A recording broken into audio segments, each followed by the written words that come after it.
welcome to Footy Chat. Another week, another mind-blowing week of footy, to be honest. I think I'm just going to go to the photo because I think, to me, this sums up my weekend of footy. I don't know about you, but it's been an amazing weekend of football, and it just capped off with one of the greatest unknowns, I guess. Like the miracle, some people call it, some people, whatever you want to call it. It was just crazy. 46 points down at three-quarter time. And to be honest, I never lose hope. I never lose hope. We kicked 2 goals, and I've just said we're still in this. We can win this. And one of my co-workers goes, 5 goals, 16 minutes. Yeah. I just went, we've got the momentum. We've kicked the first 2 goals of the quarter. We just got to wait and see how it plays out. And as it turned out, St Kilda was able to... He ended up scoring more points than the opposition by the end of the game, which didn't look likely through those first 3 quarters. Weirdly, Melbourne actually played quite well in the first 3 quarters, and then nobody's talked about that all week, and rightly so, because all the attention had to be on Wangley, Miller. Nasai the Messiah, brilliant Messiah. Give him a blank check. I'm nervous. Whatever you want. I am nervous. We can talk about this now. We can talk about this later. I'm really nervous because until it's announced that he's re-signed, you're not going to believe it. Yeah. Well, he was up on Ross Lyon's shoulders, wasn't he? He was in the evening afterwards. So that didn't look like a man who was ready to leave. But stranger things in football have happened. It's interesting we talk about stranger things in football with the 666 rule. I think this game is the one to talk about quite a bit because of it was a strange ruling. However, I think it's smart by Nasaya, Marcus Menhager, and Rowan Marshall. I call him Roma, but Rowan Marshall. Yeah. And they were setting up as soon as they got together and basically just made that play. And I like it. Well, it looked exactly like a set play. Rowan Marshall looked like a quarterback. Yeah, exactly. He was throwing to the best wide receiver or kicking to the best receiver. Yes. It just reminded me of an NFL play. But it was very the behind the goal vision of that, and also when Nasai kicked his first goal of the 2 last goals, and then seeing the setup and seeing actually what happened, it was very interesting to see. I don't know if it's been made public or if I've just had that behind the scenes access to it. Well, we've seen bits and pieces of behind the scenes stuff. Also from that last goal, at least that's what I've seen on shows like AFL 360. Yeah. Particularly that second goal. I haven't seen so much on the first goal. To be fair, it's probably still out there. I just haven't seen it. It's just interesting. But yeah, you're absolutely right. It was a quarterback. Interesting if you actually watched the play. It was 7 people initially in the defense, and 5 and 6. So 5 people in the center, 6 people in Melbourne's offense. Somebody came from the defense to the wing. The wing moved from the wing where it would have been 6, would have been not right. And somebody just moved into the square. They would have been right. But then they moved from 2 wingers, one of them moved to the forward line. Yeah. So very interesting to see that. But let's just go on the other aspects of the round. Hawthorn defeated Carlton by 24 points. Western Bulldogs defeated Essendon by 93 points. GWS defeated Sydney by 44 points in what was initially a good comeback. It was. That was an interesting game, that one, because the Swans played really well in the first half, then the Giants the second half, and one team each had a weird an off half. But when you stitch the whole game together, it was actually quite watchable. Saturday wasn't really watchable. Gold Coast won by 66. That a lot of people were looking at that game going, "Oh, this game's going to be close." And I thought it was going to be way closer. Interestingly enough, the closest game was Fremantle West Coast. Who would have thought of that? 49 points. Geelong won by 101 points, and Adelaide won by 98 points. Now, the challenge I've got for you, just before I'll go in Sunday's results. Collingwood won by 36 and St Kilda won by 6. as we Yep. know the greatest comeback. But I want to challenge for you was the Saturday night margins combined the largest that we've seen? Probably. What was that? 199. I 101 can't. and 98. In terms of like a Saturday night Combined slot, 199 points for Saturday I night. can't think of any. I haven't actually even made that sort of connection. Yeah, I'm not sure if there can't have been too many sort of individual time slots that Saturday night where the margin was that big. I'm not 100% sure though. I was actually at the. I don't usually go to a lot of AFL specifically. Often I local footy, and I have been certainly this year. But I was there. I was behind the goals to the right of screen at the Geelong cheer squad, and we were in a very Geelong supporting dominant part of the stadium. And basically the whole match, all we were doing as the Geelong people there were calling for the Cats players to kick it to Jeremy Cameron. It was his night. It had to be his night. And I he think kicked that 11. actually raises All three another good others. point is can he get 100? Just let me dream, Woodsy. Let me dream that he can get to Like, 100. Probably not within the regular season, but if he can get to about, I don't know, maybe 90, 92 at I was the going end to of know if the he can home get away season, 85. and 85. yeah, anywhere between If he can 85 get and 90. 85 And in regular yeah, season, he's a good shot in finals, even if it's grand final day. Don't know what yeah, they'll it's do. hard to get. Yeah, who knows? Well, there was Um, the couple of times North Melbourne have had 100-goal seasons. They've both been in finals, including Doug Wade in a grand final when there was no invasion. So they'll be interested to see what would happen. But Well, I know that Fraser even if Gehrig Cameron in gets to 80 or 90, it's a 2004 great effort. Yeah, in the 2004 was prelim. the favourite side. Fraser Garrick in the prelim. Yes, Yeah. we know what happened there, don't we, Woodsy? I'm not going any further with that one, but No. it'll be interesting to see what happens now. Yeah, Let's but just that's the most recent time we've had a final where someone's reached 100 goals for a season. Because the only time after was obviously Lance Franklin in the last game of the home and away season in 08. We haven't seen it since. No one's even got to 90 since. So if Cameron can even just get to 90 by the end of the season, that might be the inclusive pitch of finals, invasion, that would be the new that would be a milestone. great effort into and of itself. Yeah, just let me dream on the 100. We'll come back in a couple of weeks. We might have a Jeremy Cameron counter watcher in I'm sure we'll have TV that graphics next in week. He's future, on done the podcast. 69. He has 4 games in the regular home and away season, and he could have up to. I mean, there could be a minimum if you make it to the grand final. There's a minimum of 3 games, so Yeah, there's a 7 in minimum of 3. total. And when you say it 31. like that, 7 games, very doable. Yeah, especially given the not very strong opposition Geelong has in the first 4 of those. But as It long is as doable. it's not like a prelim, he gets to 99 and they lose. That will be the worst. Oh, I don't know. That won't be. We don't want that. We can't Anyways, have that. No. let's just, as I do, the season horse race. There's been a lot of movements as we'll go through and see. I mean, there's a lot of movements now. This is when it starts to become that actual race. Yeah. You can see the movements It's through the moving 100 time, very much. meters each week. And then there's a few gaps. So I think this is the first gap coming up. Will be this one, yep. So there's the 2 groups.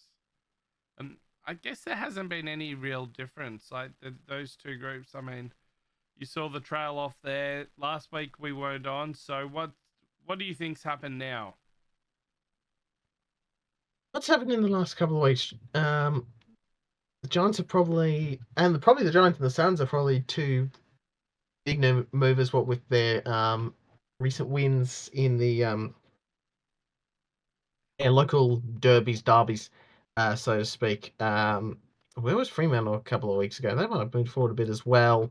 Dogs are further back now off that 8, and they've got that game in hand still. The Suns. Oh, my battery's getting low. Shall we see? Can you go to the next one, Woody? My main ones are looking at the Suns and the Giants, and they haven't moved much at all. But Port and Sydney have Fine. tailed off, so there's a bit of movement in the tail of the field. But I think Adelaide's been the biggest mover. Yeah, that I was the think other one. Adelaide and Geelong have Geelong's got out of that pocket, and they're ready to make a move. Brisbane and Collingwood, the front runners are kind of there. Adelaide's ready to make a run for it. Adelaide could easily win the minor premiership, which would be something. It's anybody's race. Like, Yeah. Gold Coast have a game in hand. They're 2 games off Collingwood. Adelaide are 1 game off Collingwood. Brisbane a game and a half off Collingwood. So Collingwood, I'm trying to think of who they play, but it's anybody's game. Like, I've got Adelaide finishing first, Geelong finishing second, Collingwood finishing third, and Gold Coast. Okay, sorry about that. We had a bit of technical difficulties, but we are back. As I was saying, I've got Adelaide on top, Geelong second, Collingwood third, and Gold Coast fourth. But at this stage, it's Adelaide on 72, Geelong, Collingwood, Gold Coast, and Freo on 68. I've got GWS missing the finals. So, I mean, 4 weeks left is kind of the time to start doing this ladder predictor. Anybody can get in, anybody can get out, but I think the 4 front runners at this stage are Geelong, Brisbane, Collingwood, and Adelaide. And I've got Adelaide on top. And that's scary for me, going back to what I was saying at the start of the show with Nisar Wanganeen-Malera. Yeah. He could, Malera, I kind of mispronounced the name there, but he could easily want to go, if Adelaide are doing well, if Adelaide have a good run at finals, there could be a incentive there for him to go. So that's got me really worried. Well, we'll see, won't we? On that regard, but I like Adelaide's chances surprisingly now. I didn't expect them to think that they could potentially finish at this time. Certainly not minor premiers. So anything's possible. Anything's possible now. And from behind by 46 points. So Adelaide play Hawthorn this week. Collingwood play Brisbane. So it's basically a mini final series in itself. Yeah, finals previews. And then Adelaide play West Coast and Collingwood play Hawthorn. The following week, Adelaide and Collingwood play each other at Adelaide Oval, which I think could decide it.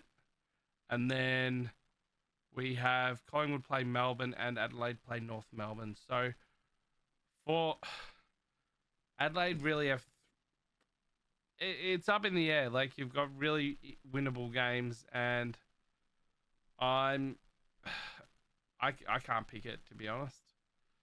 It's going to be a very interesting run home still tough. But saying I mean, we've done the wall of shame as it just progresses into nobody. This isn't factoring into round 19. This is just round 20. You decided nobody should get it, so we'll have to go back next week and retrospectively add round 19. But for now, nobody's on the wall of shame this week, so we will leave it there, which means Fremantle, Geelong, and the Bulldogs. I mean, they all had good wins. They're going well, and it just goes 3 finals teams, 3 finals contenders are actually up there, and I mean, holding on. Anything's possible at this stage. About a month left. But we move on from bad kicking is bad football to the Volcano. What have you got this week?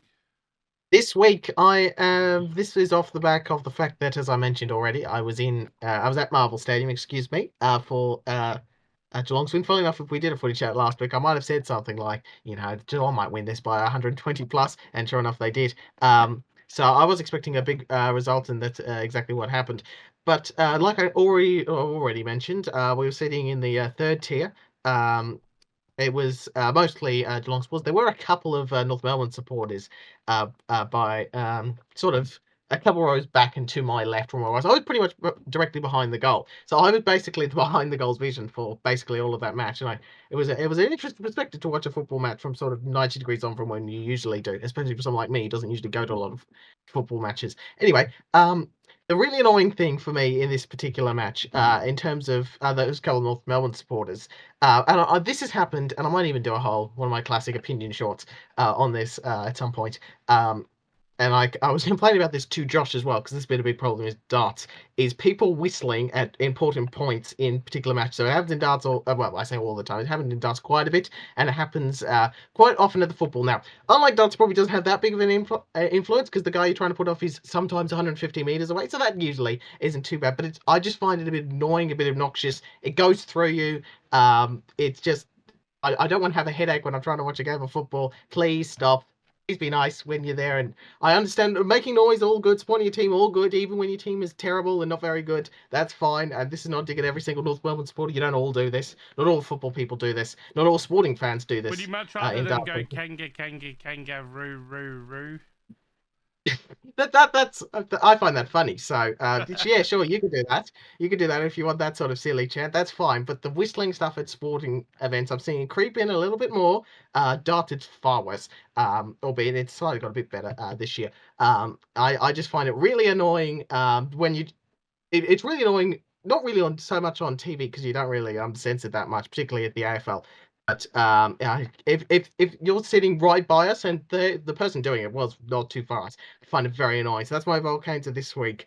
Would the all sports fans please stop doing it? I go back to the words of the great darts referee Ross Bray, who once there was a whistler heckling Josh Rock and Stephen Bunting at a Eurotour match, and Ross said, "All right, thanks, mate. We all know you can whistle. Just leave it." And funnily enough, that happened. That happened to shut him up too. So that was good. So that was the phrase that was coming back to me all week, and I had to tell Josh about that as well, because it's been a bit of a problem in data on times in recent memories, and it is the football, and I just find it very annoying, Woodsy. And that's part of the volcanoes stuff I find annoying. Well, I'll have to remember that if we ever go to any sporting event and your team's beating my team. I know how to piss you off. So Yeah, me and Josh have already said that when hopefully when the darts comes to Melbourne, that Australian New Zealand Premier League, if there's anybody whistling or trying to put people off there, we will physically try and force them out of the venue. Either grab security or grab them themselves and chuck them out of John Cain Arena. well, as long as they don't bring any metal forks, I think they'll be right. And don't bring metal forks too. That's an important part. And long time extra time followers will know that reference. I thought that was going to be a part of your Volcanzo this week, something to do with some sort of we've learnt our lessons. Me and my family, we've learnt lessons from that, and we very diligent now whenever we go anywhere to make sure that we're not causing the real damage that happens at sporting events. That's metal forks and metal water bottles. Something else that's a good lesson is Lorenzo's history lesson. Yes. So what So this week I've sort of I've got a couple here off the basis of things we've already talked about. Obviously, St Kilda's come from behind victory. My favourite part about this, and I sort of only caught the end of that game, and I didn't quite realise everything about it, is there was a perfect element to St Kilda's come from behind. It was exactly 1 point more than the previous record, so they've only just about gone over the top of it. So their 46 points breaks the 1 from 3/4 time deficit record round 2025. Previous record was round 16, 1995 at the Gabba. It was a warm day in Brisbane. And Hawthorn. Hawthorn huddled in the shade at the 3/4 time siren, and that sort of stirred up the Bears, and they came roaring from all the way back and kicked 9 goals the last quarter to win, just like their Saints did, actually, funnily enough. The previous record, you have to go back to 1947. My dad actually remembered 1992. That was one when I always like when these things happen, because you can sort of try and pick up random memories of previous matches from like long time ago. So my dad is obviously way older than me. Remembers round 16, 1992 Anzac Day, when Eston came from 41 points down on that occasion. Paul Salmon kicked 7 goals to win. So they're sort of the big ones in the. So how many teams have come back from behind from 40? 1, 2, 3, 4, 5, 6, 7. So only 7 times from 40 plus at 3/4 time. So when you get to that stage, you're in rare air at that point. And yeah, you've got to basically kick 9 or 10 goals in the last quarter to secure it. The other one that was interesting me, and I was looking at this right before we came on, was that 100 goals in a season. And like we said, haven't happened since 2008. I know there's a bit of conjecture about, do we count it if it includes finals? Yes, we 100% do. We count Fraser Gary, we count Malcolm Blight, who did it once in a final system, in a final series. You only don't count it in the Coleman because it's not everybody's involved. Yeah, that's true. So we don't count it for the Coleman. Yeah, that's fine. I haven't got any issues with that. But in terms of there's plenty of big names here that got over the 100 mark in a final season. So we do count it for that terms of celebratory mark and putting it on the official list. Yeah, Coleman medal is its own separate thing, which is fair enough. I don't have any qualms with that. In fact, Mr. Coleman himself kicked his 100th goal in 1949 on grand final day. He actually needed 6 goals in grand final day and got exactly that. In the 1949 decided to have him kicked 85 in the shorter home and away season as it was back then, which I found interesting when looking at this, people discussing that particular, the finals requirement element of this. I mean, Jeremy Cameron, in theory, you can 31 goals in 4 games, but it doesn't feel that likely. I think it Especially comes given down to the next few better. weeks. Yeah. So The smarter thing from a I've looked at this Geelong point of quite a view is few to times probably already. So he yeah plays the Port yeah Adelaide smarter next thing. week at GMHBA. So there's a chance for a few goals there. I'll say 5 goals, right? 5 goals there. Essendon at GMHBA, 7 goals. There's 12 goals in 2 games. Then Sydney at the SCG, say 5 goals. Say 3 goals minimum. So there's 15, and then Richmond, so another 7 goals. So there's 20 potential minimum. So that My puts mom has you tipped this several on times during the week. 11 for the final series. Like, that's doable. 11 for finals, which is what we want. If we can get to about that 10, 11, 12, yeah. So I going into reckon finals, then we're in high.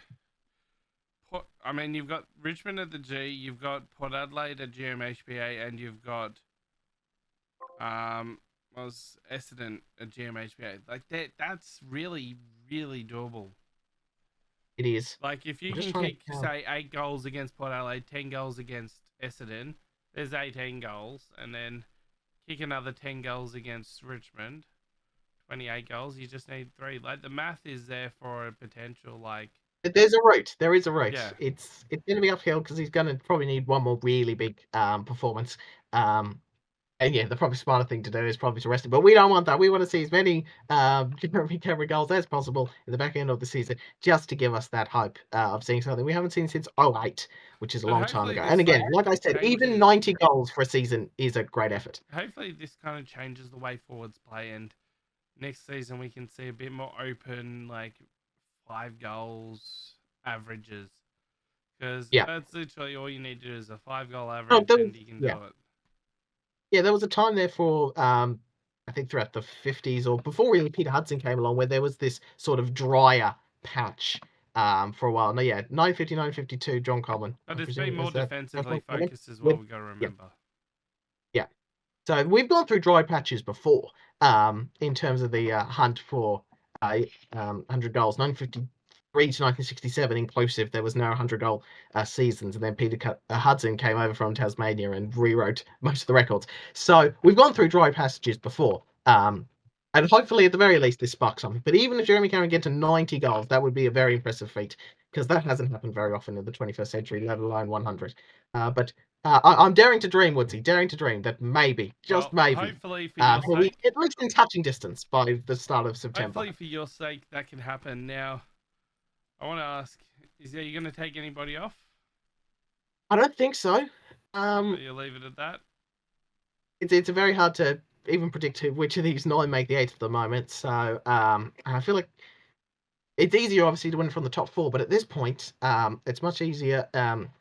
It's much harder to work out who's going to be even in it. So I'm leaving it as it is, Woodsy. Well, for me, I'm going to finally put the red X on Sydney. Yep. So if you can do that for me, because I can't at the moment. But okay, fair enough. Red X on Sydney, and that will be all the changes I make at the moment. Talking about Sydney, though, and them losing. There we go, here it is. As you do that. Talking about Sydney losing, the belt goes back to the Giants, as you can see. It does.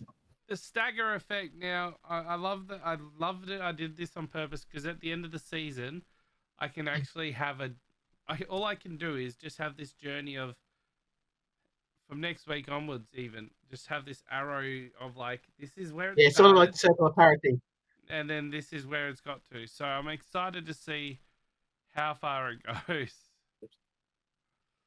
But talking about how far it goes, let's look at the week ahead. Okay, Thursday night. This is actually the title clash. Western Bulldogs face off against GWS, 9th versus 6th. It does. A classic rivalry game. No Toby Green because he was suspended. But Well, yeah, a game that this one's can always really got a bit of shape the heat. 8. Yes. And another game that can shape the 8 is Adelaide Hawthorn on the Friday night. This one looks set to be a big one. Hawthorn need to win. They can miss the 8. They need to win, I reckon, at least a few of games. I'm just trying to see who they play. So they play Collingwood the week after. Then they've got Melbourne and Brisbane. So I reckon Hawthorn need to win 2 games. You got Melbourne as the very winnable game. You need to win one Obviously. more. Talking about Melbourne, though. Melbourne face West Coast 120 on Saturday at Marvel Stadium. Yep. Not really much to talk about. Gold Coast versus Richmond, not much to talk about, even though it's Hardwick's old side. Against his old side again. First time at the Gold Coast?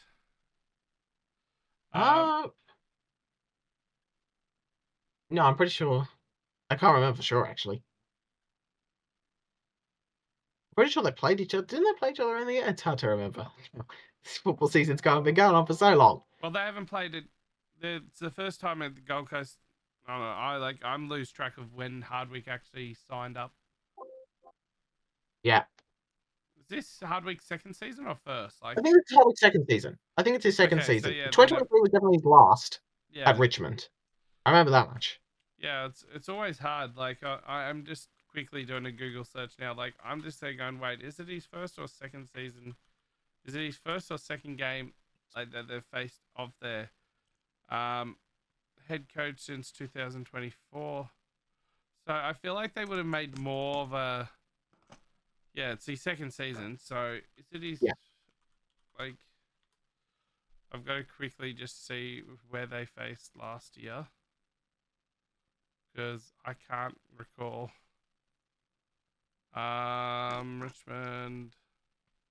Oh no, round 1 last year they faced, so that's where it was. Yeah. So that's defeats that. So it's second time at home. Sydney facing Essendon. I think Sydney's season's done now, so there's not much to play for in this game, but still trying to get, I guess, pride. Pretty much. That's the main.